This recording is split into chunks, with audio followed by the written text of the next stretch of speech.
Hey guys, we're back after a long break, and today we're going to be going for huge crusts.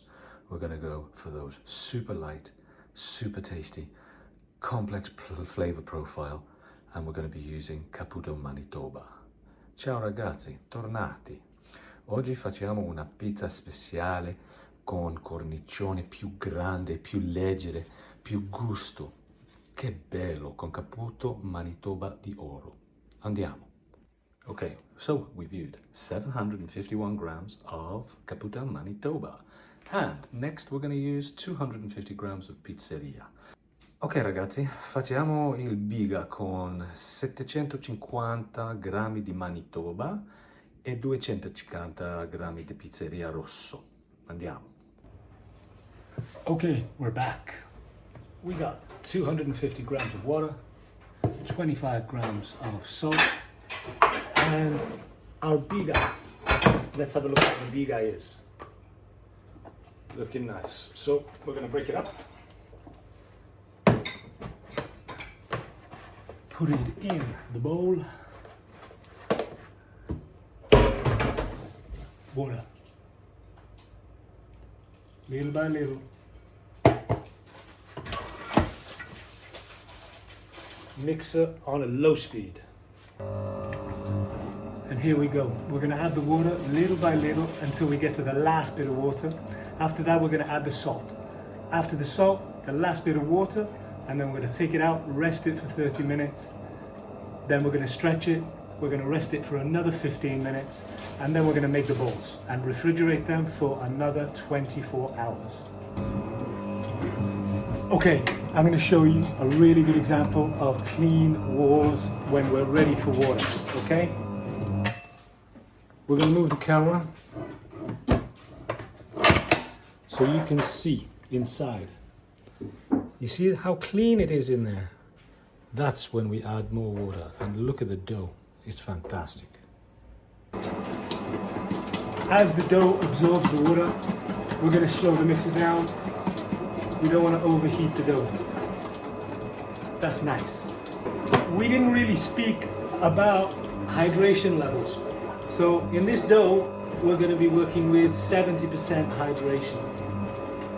We used a total of 1 kilo of flour and a total of 750 milliliters of water. You can reduce hydration, but to get the really nice fluffy crusts, the big fluffy airy crusts, I like to work with 70%.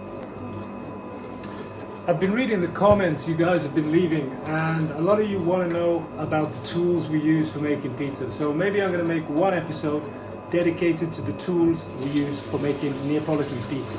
Maybe next time. Okay, we're ready to add the last bit of water. So what do we put in first? The salt. Let's get the salt. I'm going to add it through the window.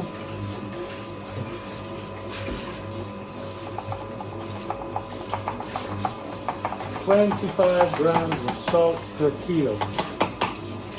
And then the last bit of water.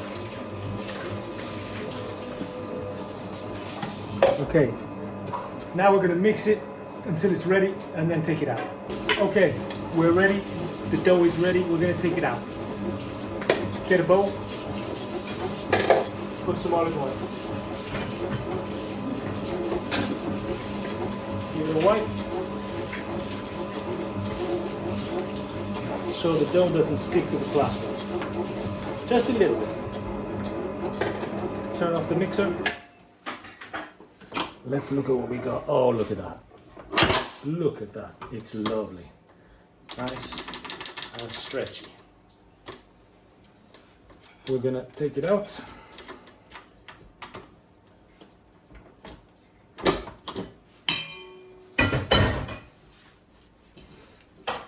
Look at that beautiful dough. And it's not so sticky. Put it in the bowl. Put some olive oil on the top.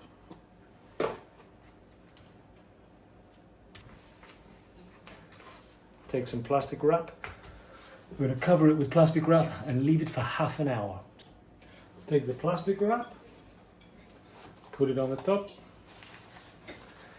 Resting, I have to say, is one of the most important steps in making dough. Not just for pizza, also for bread. As we rest it, the gluten grows and makes long chain polymers, making the dough very loose and very easy to work with. So let's leave it for half an hour to rest. We'll see you in half an hour. Okay, we're back. It's been half an hour. Let's see what the dough's like. Now, this is the effect of resting. Look at that. It's so soft. So we'll turn it out. Take it out the bowl. It's completely different to how it was when it first went in. So now we're going to stretch. We're going to stretch the dough really big. Let's see. Here we go. This stretching adds structure to the dough. It develops gluten, develops structure. Look at that, look at it.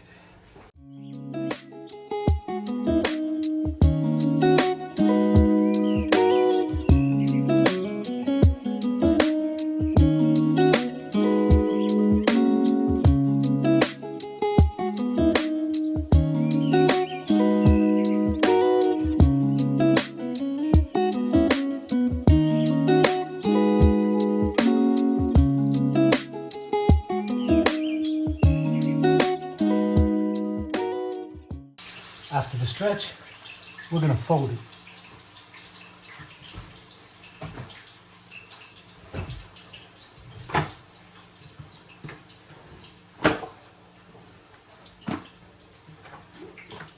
Like bread. Now, the next stage is to do a few folds. You see how the dough is not sticky? That's the effect of working the dough. Just a few folds, not many.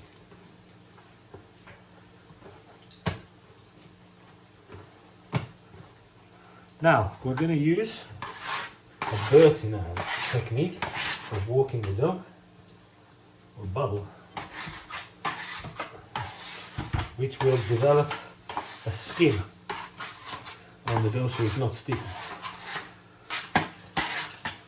Work it a little bit more.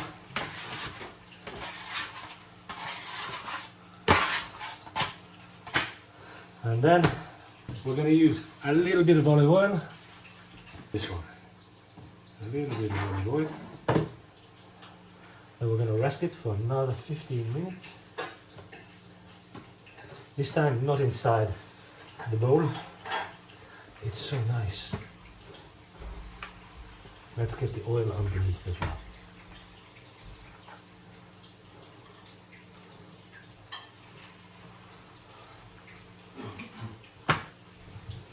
Beautiful. So, plastic wrap.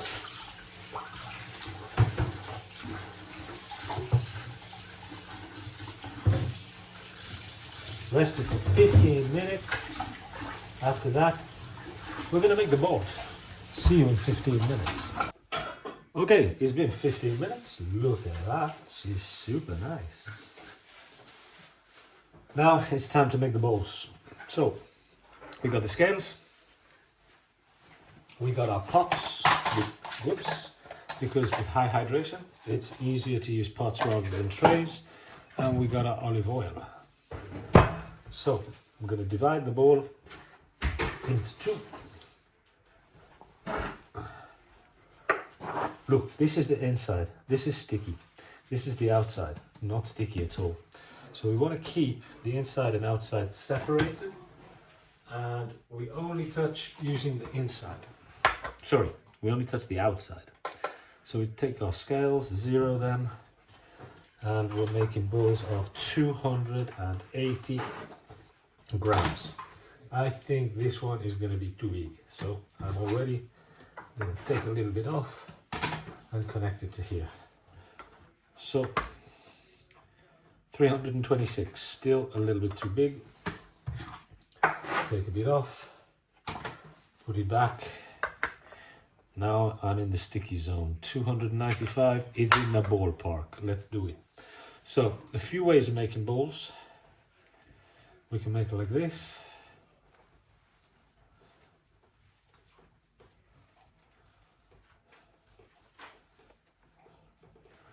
And then we close the dough in the bottom. Like this. I should have oiled the pot beforehand. So put a little bit of olive oil in the pot. Wipe it around. To make sure that the dough releases nice and cleanly when it's time. One ball. Ready. Put the lid. We take the next one.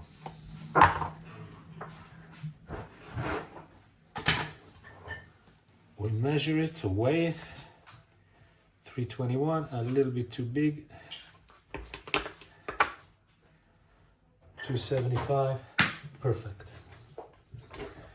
Another way of making the balls is like the folding technique.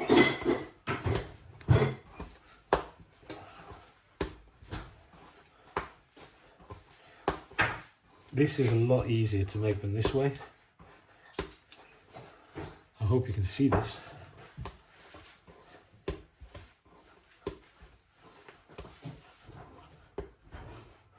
Take the pot. This time I'm going to oil it before. Rub it around. Put the ball inside. Our second.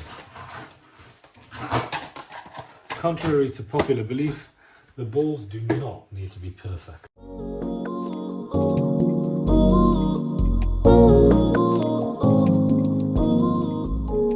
The dough is so nice. Look at that smooth surface over the top. Oh, it's beautiful. Okay, time to close the dough. The sticky side. Take it, put it in the pot. Bellissimo. And that's it. We're going to put these guys. That's it. We're going to put these guys in the fridge for 24 hours. Then we're going to take them out of the fridge 1 hour before we're going to use them. It's going to be good. See you tomorrow. Good evening, everybody. We are going to make some pizza. And I wanted to show you the preparation we do just before we make the pizza. So let's turn the camera around. Oh, I don't know if I can do that. Okay, the dough. We got it ready out the fridge. It's so light, look. It's very, very light. It's been out the fridge for maybe 1 hour before using it. Look at that stuff. It's fantastic. So what we're going to do, we're going to put the dough direct in here. Comes out really nice. I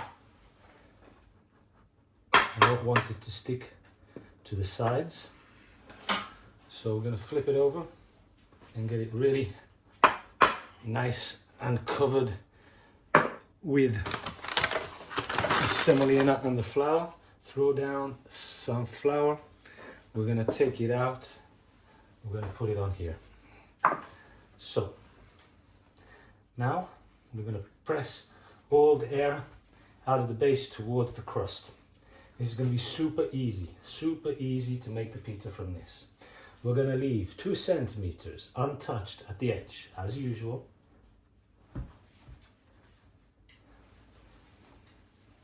And then we're going to flip it over. Make it round. Look how easy it is to form. How easy. Then we'll stretch and put it down. We got a pizza. Okay, let's get the pomodoro. 1 cup of tomato, potato.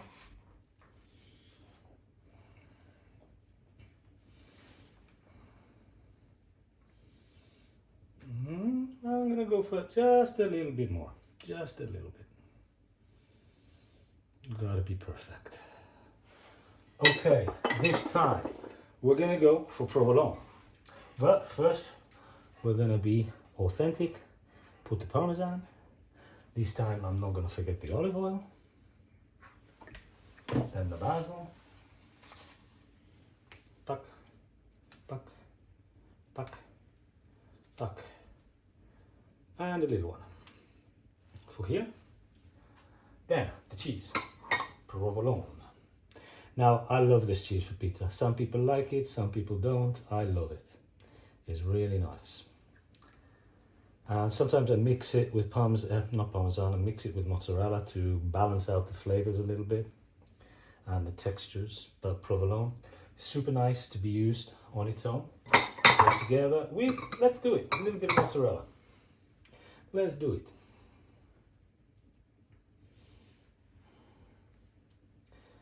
Okay, we are looking good. Now, this time I am going to use olives and capers, black olives, green olives, and capers. They give another dimension of saltiness to the food. And then some salami picante. I want to make him flat.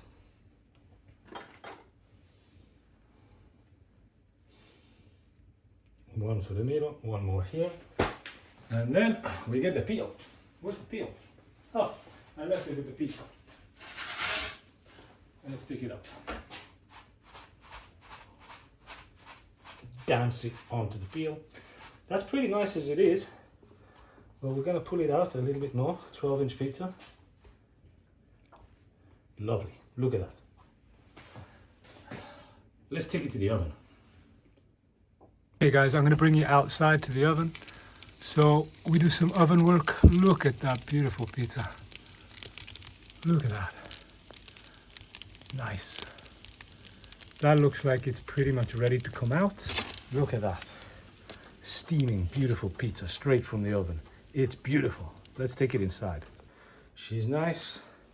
Now the crusts, il cornicione, they're not as big as usual. Now that could be because of the type of flour I used. I used 75% Manitoba, 25% Pizzeria Red, but they're still beautiful. Look at that.